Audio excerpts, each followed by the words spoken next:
নমস্কার। সত্যজিতের আড্ডা চ্যানেলে আপনাদের স্বাগত।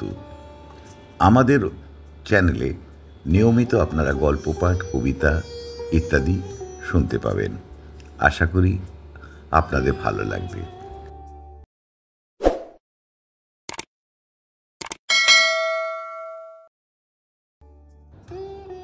প্রথিতযশা নাট্যকার এবং নির্দেশক শ্রী বিভাস চক্রবর্তী মহাশয়ের একটি প্রেমের গল্প, একটি বাছুরে প্রেমের কাহিনী।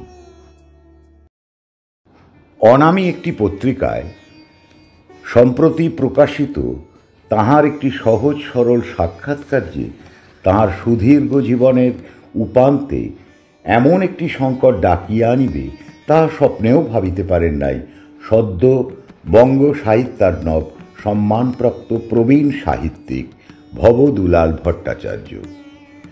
ভবদুলাল ভট্টাচার্য মহাশয় তাহার যৌবনকাল হইতেই সাহিত্য চর্চায় রত, নিমগ্ন বলা চলে। পশ্চিমবঙ্গের সদর মফস্বলে তাহার বিপুল জনপ্রিয়তা সর্বজন বিদিত। বাজারেও তাহার রচিত প্রেমের গল্প উপন্যাস গ্রন্থাদির ঈর্ষণীয় কাটতি। এতৎসত্ত্বেও তাহার এবং তাহার ভক্তগণের প্রবল ক্ষোভ এবং হতাশা ছিল এই কারণে যে এতাবৎ তাহার কপালে কোনো সরকারি পুরস্কার বা প্রাতিষ্ঠানিক সম্মান জুটিল না। অবশেষে অতি সম্প্রতি বিড়ালের ভাগ্যে শিকা ছিঁড়িল বলা চলে। ভবদুলাল বাবুর ৮০ জন্মবর্ষ পূর্তি উপলক্ষে কলিকাতার আদিবঙ্গীয় সাহিত্য সমাজ নামক একটি সুপ্রাচীন ঐতিহ্যবাহী প্রতিষ্ঠান তাহাকে বঙ্গ সাহিত্যার্ণব সম্মানে ভূষিত করিয়াছে। জাতীয় স্তরের পত্রপত্রিকায় ইহার উল্লেখ না থাকিলেও মফস্বল বাংলার অনেক অনেক সাহিত্য পত্রিকা বা লিটল ম্যাগাজিনে খবরটি স্থান পাইয়াছে। কয়েকটি পত্রিকা এই উপলক্ষে তাঁর সাক্ষাৎকারও প্রকাশ করিয়াছে। এই স্থলে পূর্বকথিত সংকট বা বলা ভালো কেলেঙ্কারির কথা উল্লেখ করা যাইতে পারে। ভবদুলাল ভট্টাচার্য মহাশয় যখন তার এই সম্মান প্রাপ্তির আনন্দ সাগরে ভাসিতেছেন, তাহারই মধ্যে হঠাৎ ডাকযোগে একটি পত্র আসিয়া উপস্থিত, তাও আবার সুদূর আমেরিকার নিউ জার্সি শহর হইতে। ভক্তের পত্র আসিয়াছে ভাবিয়া তাহার মন আহ্লাদে আকুল হইল, কিন্তু খাম খুলিয়া পত্রটি পড়িয়া তিনি দুশ্চিন্তায় ভাঙিয়া পড়িলেন। নিউ জার্সির কোনো এক অ্যাডভোকেট তাহার এক নিউ জার্সিবাসিনী ভারতীয় মহিলা ক্লায়েন্টের পক্ষ হইতে তাহার বিরুদ্ধে $10,000 মানহানির মোকদ্দমা দায়ের করিবেন বলিয়া নোটিশ পাঠাইয়াছেন। অনেক কষ্টে ক্লায়েন্টের নামটি উদ্ধার করিতে পারিলেন ভবদুলাল, মিস সরস্বতী দাস। মনে মনে বারংবার বাংলায় উচ্চারণ করিলেন, শ্রীমতী সরস্বতী দাস কে? কে এই ভারতীয় মহিলা? কি আশ্চর্য! তবে কি এই সরস্বতী সেই সরস্বতী যার নাম আমি আমার একটি সাক্ষাৎকারে উল্লেখ করেছিলাম? চিঠিতে তো সাহেব অ্যাডভোকেট তাই লিখেছে। এ তো আমারই সরস্বতী। হায়, সে খুলনা থেকে নিউ জার্সি গেল কিভাবে? কিন্তু আমি তো তার নামে খারাপ কিছু বলিনি। তবে মানহানির কথা ওঠে কেন? পত্রটি হাতে লইয়া ভবদুলাল খাটের ওপর বসিয়া ভাবিতে লাগিলেন। ধীরে ধীরে সব মনে পড়িল। সাক্ষাৎকার নিতে আসিয়া একটি ছোকরা প্রশ্ন করিয়াছিল, আচ্ছা স্যার, আপনার লেখা প্রেমের গল্প উপন্যাস পড়ে মেয়েরা তো যাকে বলে বিন্দাস। অনেকের সঙ্গে কথা বলে আমার মনে হয়েছে ওরা আপনার বিষয়ে মানে আপনার লাইফ নিয়ে অনেক কিছু জানতে চান।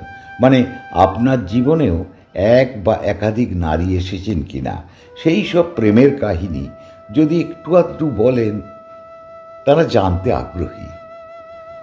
খানিকক্ষণ অতীতে ডুব দিয়া হঠাৎই বর্তমানে ভাসিয়া উঠিয়া আবেগমথিত কণ্ঠে ভবদুলাল বাবু বলিতে আরম্ভ করিলেন, প্রেম আমার জীবনে একবারই এসেছিল এবং সেটাই আমার জীবনের শেষ প্রেম।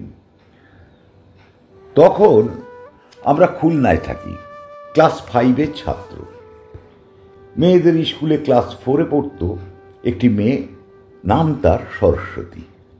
আমরা দুজনে পাড়ার ক্লাবে ব্রতচারী শিখতাম।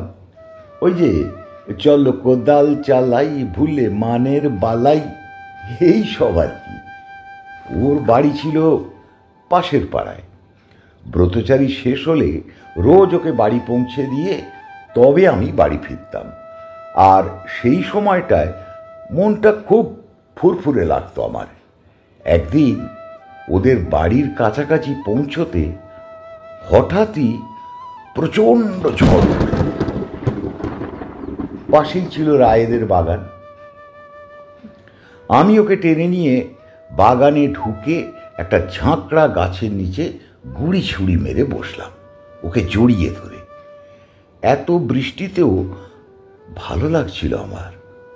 হঠাৎই ওর মুখের দিকে তাকিয়ে বলে ফেললাম, জানিস তো, তোকে না আমার খুব ভালো লাগে। তোর? সরস্বতী আমার দিকে ফিরে তাকালো। বৃষ্টির জল ওর চুল থেকে কপাল বেয়ে মুখের ওপর দিয়ে পড়ছিল। চোখে মুখে একটু হাসি এনে বলল, আমারও তোকে। দুজনে আরেকটু জড়াবড়ি করে রইলাম খানিকক্ষণ। হঠাৎই ও বলে উঠল, এই বড় হলে আরো বেশ বড় বউ হব। কান্না পেল আমার। আরো জোরে আঁকড়ে ধরলাম ওকে। এইটুকু মাত্র বলিয়া ভবদুলাল চুপ হইয়া গেলেন। স্থির চোখে সামনের দিকে চাহিয়া রইলেন, যেন কোন দূরে চলিয়া গিয়াছেন। সাক্ষাৎকারী কিছু সময় পরে জিজ্ঞাসা করিল, তারপর? ভবদুলাল একটা দীর্ঘশ্বাস ত্যাগ করিলেন। তারপর আর কি, 1 বছরের মাথায় দেশ ভাগ। পূর্ব পাকিস্তান থেকে বাবা আমাদের পুরো ফ্যামিলি নিয়ে কলকাতার পাশে দমদমে এসে উঠলেন। সরস্বতীকে চিরকালের জন্য হারিয়ে ফেললাম। ভবদুলাল ভাবিলেন, সেই সাক্ষাৎকার নিউ জার্সি পর্যন্ত পৌঁছাইয়া গেল কি করে? আর পড়বি তো পড় সরস্বতীর চোখেই পড়িল, নাকি কেহ তার কানে পৌঁছাইয়া দিল? সেই রাতে খাওয়া দাওয়া ঘুম সব বন্ধ। চোখের সামনে থাকিয়া থাকিয়া ভাসিয়া উঠিতেছে খুলনার রায়দের বাগানের সেই ঝড় বৃষ্টির দৃশ্য। সরস্বতীর ঢালঢালে মুখ, বড় বড় চোখ, কপাল হইতে গালের উপর দিয়া জল গড়াইয়া পড়িতেছে। বৃষ্টির জল না চোখের? আবার হঠাৎই সব অন্ধকার। হাতে হাত করা, সাহেবদের কোটের কাঠখড়ায় তিনি দণ্ডায়মান। ধরফর করিয়া উঠিয়া বসিলেন ভবদুলাল।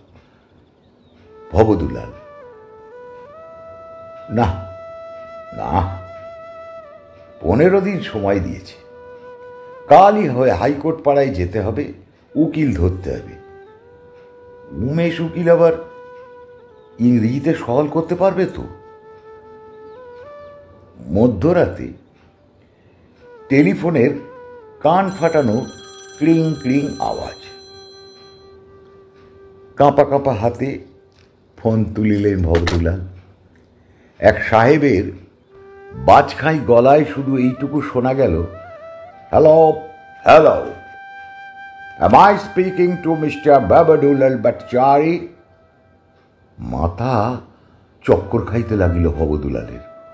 ওপারের সাহেবী কণ্ঠ ক্ষীণ হইতে ক্ষীণতর হইয়া আসিল। অতঃপর টলটলায়মান ভবদুলালের খাট হইতে পতন ও মূর্ছা। সকালে কাজের মেয়ে লবঙ্গ আসিয়া সদর দরজায় বেল বাজাইল।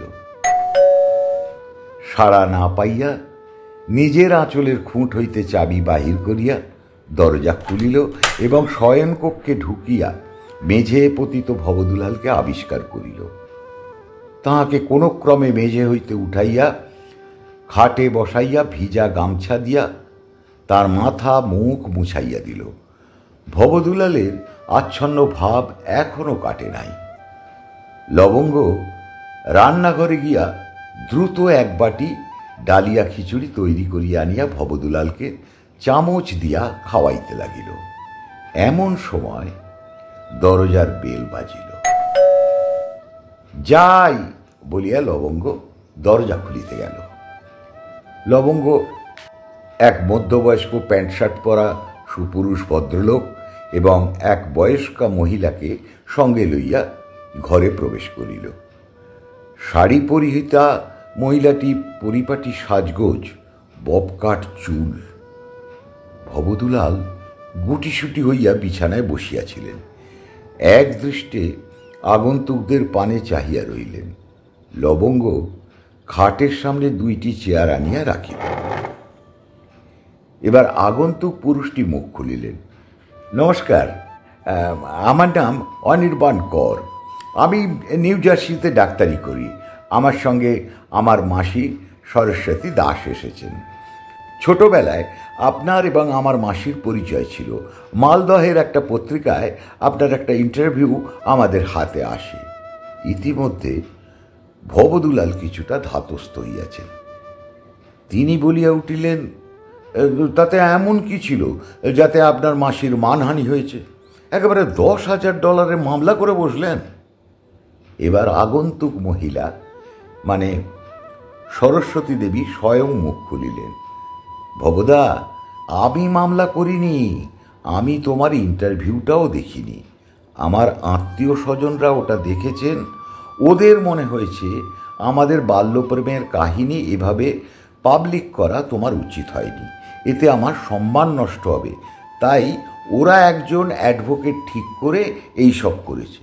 আমি জানতে পেরেই ওদের বলি, ঈশ্বরকে ধন্যবাদ, আমি আমার ভবদার খোঁজ পেয়েছি। অ্যাডভোকেটকে কেসটা উইথড্র করতে বলে সোজা ফ্লাইট ধরে চলে এসেছি তোমার সঙ্গে দেখা করতে। উহ, ভবদা বলিয়া সবাইকে অবাক করিয়া দিয়া সরস্বতী কান্নায় ভাঙিয়া পড়িলেন এবং দ্রুত পায়ে খাটের পাশে গিয়া ভবদুলালের কোলে মাথা মুখ গুঁজিয়া বলিতে থাকেন, আমায় আমায় ক্ষমা করে দাও ভবদা, আমায় ক্ষমা করে দাও। কোথায় হারিয়ে গিয়েছিলে তুমি? অনির্বাণ ও লবঙ্গ এই নাটকীয় ঘটনায় হতচকিত।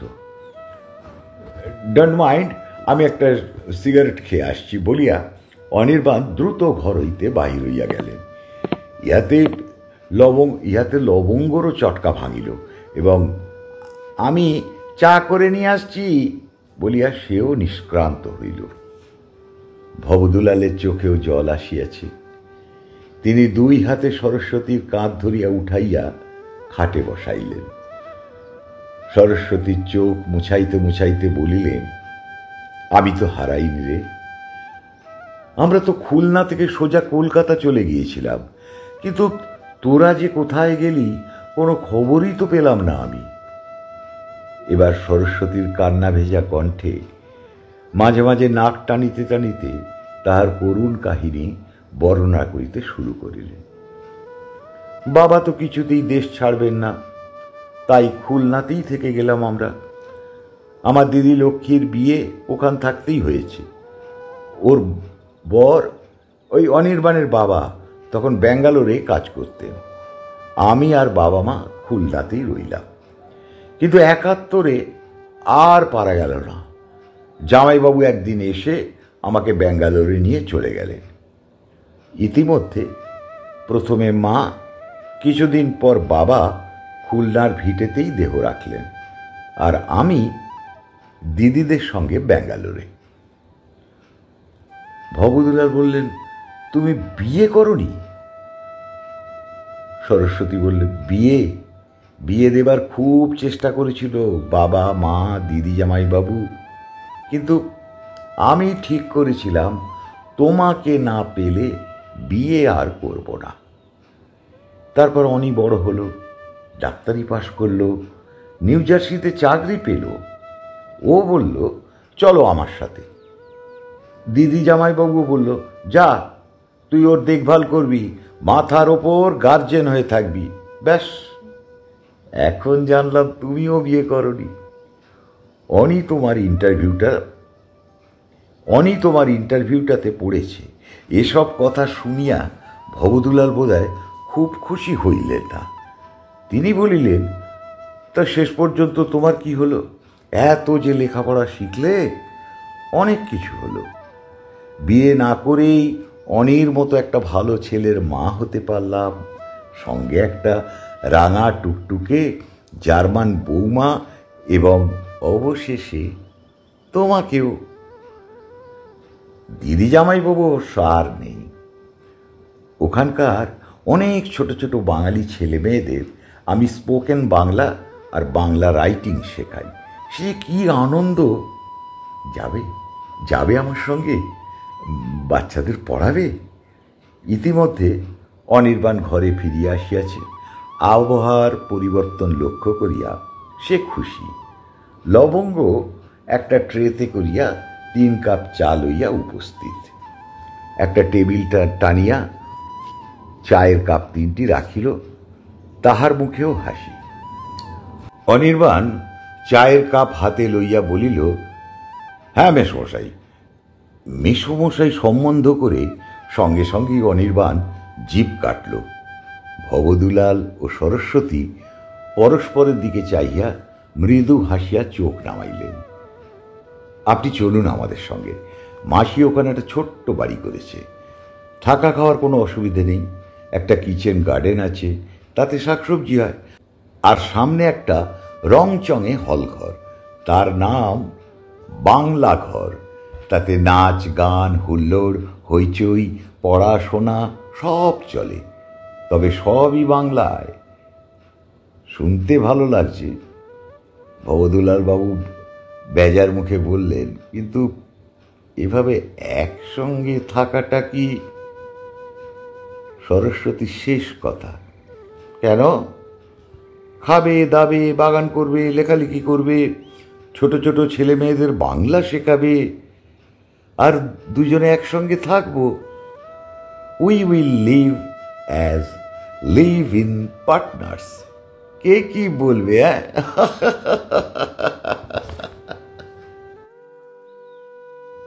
অনুষ্ঠানটি ভালো লাগলে আপনারা অবশ্যই সাবস্ক্রাইব ও লাইক, শেয়ার ও কমেন্ট করবেন। ধন্যবাদ।